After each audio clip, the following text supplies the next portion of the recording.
च रुद्राय च नमः शर्वाय च पशुपतये च नमो नीलग्रीवाय च शितिकण्ठाय च नमः प्रवर्ते च युक्तकेशाय च नमः सहस्राक्षाय च शतधन्वने च नमो गिरिजाय च शिपिभिष्टाय च नमो मेधुष्टमाय च शुभते च नमो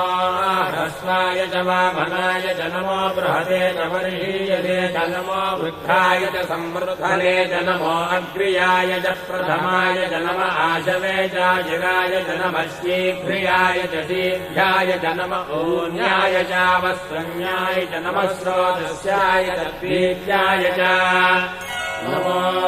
ज्येष्ठाय च कनिष्ठाय च नमः पूर्वजाय च परजाय च नमो मध्यमाय च वकल्भाय च नमो जघन्याय च बुद्धियाय च नमः श्रोभ्याय च प्रतिशल्याय च नमो याम्याय च क्षेम्याय च नमो उर्भज्याय